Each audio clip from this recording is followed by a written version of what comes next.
രാജകുമാരിക്ക് രാഹുൽ ഗാന്ധിയെ ഒന്ന് പറഞ്ഞില്ലെങ്കിൽ ഇരിപ്പുറക്കത്തില്ല. വേറെ ആരുമല്ല, നമ്മുടെ കങ്കണ റണാവത്ത് തന്നെ. BJP 2014 മോദിയുടെ നേതൃത്വത്തിൽ അധികാരത്തിൽ എത്തിയതിന് പിന്നാലെ പല സിനിമാ താരങ്ങളും BJP-ക്കാരായിട്ടുണ്ട്. അക്കൂട്ടത്തിലെ പ്രധാനിയാണ് കങ്കണ റണാവത്ത്. BJP-യെയും മോദിയെയും പുകഴ്ത്തി 10 വർഷം മുൻപ് രംഗത്ത് വന്ന കങ്കണ 2024 MP ആയി പാർലമെന്റിൽ ഇപ്പോഴുമുണ്ട്. പ്രസംഗിക്കാൻ മൈക്ക് കയ്യിലെടുത്താൽ മണ്ടത്തരങ്ങൾ മാത്രമാണ് കങ്കണയിൽ നിന്നും ഉണ്ടാവുക. അത്തരത്തിൽ അവരുടെ മൂർച്ച പോയ നാവിൽ നിന്നും രാഹുൽ ഗാന്ധിക്കെതിരെ ഒരു പ്രസ്താവന വന്നിരിക്കുകയാണ്. രാഹുൽ ഗാന്ധി ഏറ്റവും അപകടകാരി എന്നതാണ് കങ്കണയുടെ പുതിയ കണ്ടുപിടുത്തം. രാഹുൽ നിങ്ങൾക്ക് അപകടകാരി തന്നെയായിരിക്കും, അതിലാർക്കും സംശയമില്ല. ഭൂരിഭാഗം സീറ്റുകളും കൈപ്പിടിയിൽ ഒതുക്കിയ BJP-യെ മുട്ടുകുത്തിച്ചത് രാഹുൽ എഫക്റ്റ് തന്നെയായിരുന്നു.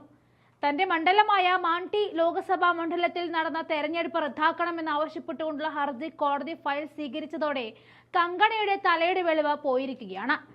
രാജ്യത്തെയും അതിന്റെ സുരക്ഷയും സമ്പദ് വ്യവസ്ഥയും അസ്ഥിരപ്പെടുത്താൻ രാഹുൽ ഗാന്ധി എല്ലാ ശ്രമങ്ങളും നടത്തുകയാണെന്നും എക്സിലെ തന്റെ പോസ്റ്റിൽ കങ്കണ ആരോപിച്ചു.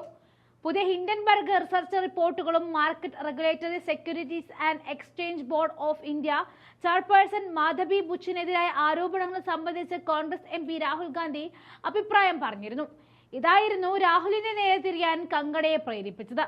വോട്ട് ചെയ്തത് അബദ്ധമായി പോയി എന്ന് വോട്ടർമാരെ കൊണ്ട് പറയിപ്പിക്കാൻ കങ്കണയ്ക്ക് വേണ്ടി വന്നത് വെറും ഒരു മാസം മാത്രമായിരുന്നു. തന്നെ കാണാൻ വരുന്നവർ ആധാർ കാർഡുമായി വരണമെന്നൊക്കെ പറഞ്ഞത് എന്തൊക്കെ പുകിലായിരുന്നു അവർ ഉണ്ടാക്കിയത്. തലയ്ക്ക് വെളിവില്ലാതെ ഓരോന്ന് വിളിച്ചു പറഞ്ഞ് സ്വന്തം പാർട്ടിക്ക് ഒരു പാരയാകുന്ന കങ്കണയാണോ അതോ പ്രതിപക്ഷ നേതാവ് രാഹുൽ ഗാന്ധിയാണോ ഭേദമെന്ന് ഒറ്റ നോട്ടത്തിൽ അറിയാം. സിനിമാ നടിയായതുകൊണ്ട് തന്നെ അവരിപ്പോഴും സിനിമാ ലോകത്തു നിന്നും ഇറങ്ങി വന്നിട്ടില്ല.